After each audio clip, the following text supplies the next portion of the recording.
you stepped into the project management field, and one of the project management phases is a contract. As you know, the contract is a binding agreement between two or more than two parties. And these parties decide about the type of the contract. Actually, the type of the contract varies depending on the type of the work. The contract type is the key relationship between the parties, and the most important factor that each contract carries is determining the project risk. Let's have a look at the most widely used contract types. Fixed price, lump sum. Suppose we have a project and we have contract to finish this project with $400,000. It is approved and assigned a fixed price of $400,000. If we finish the project with $500,000, we will be at loss. In this type of contract, the contractor or supplier receives a fixed price for a defined scope or equipment. Our fixed price was $400,000, and this price includes all benefits. If costs are higher than the price offered, the contractor or supplier incurs losses. In this case, we will face 100,000 losses.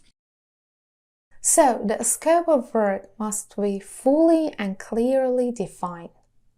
Because additional costs will be charged by the contractor, that's why the rules and procedures for making change orders should be defined in the contract. Compared to other contracts, at the first stages, fixed price contracts require more effort to define the scope of the work, technical requirements and needs. The main advantage of this type of contract is that the contractor knows the total project cost before the project commences. Time and material or unit price. Let me give you an example. We buy the contract as time and material with the client. For example, 800 man-hours. So, in the contract, each man-hour cost is written. Easily, we can calculate 800 man-hours according to the contract articles and we will be paid. Or maybe the materials also be the responsibility of the contractor. For example, we have piping. So in the contract, it is defined that every meter of piping costs a certain amount. We call this contract time and material. When the material cost enters the contract, so this contract is called as unit price. As it is clear from its name, this type of contract costs a unit. I mean, each unit of work, equipment or raw materials has a fixed price and is defined in the contract. EPC contract. The EPC contract, which stands for Engineering, Procurement, Construction, is one of the common contracts these days. In this contract, all works from beginning to the end are entrusted to the contractor.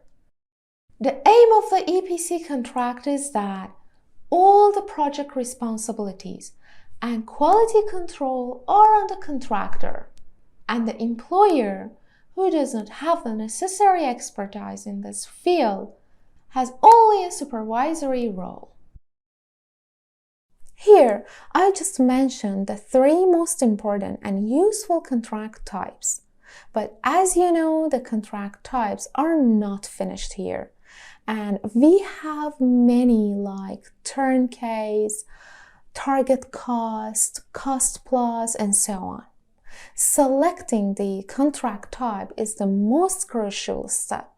So, companies should get into contracts where there is a minimum risk for their business.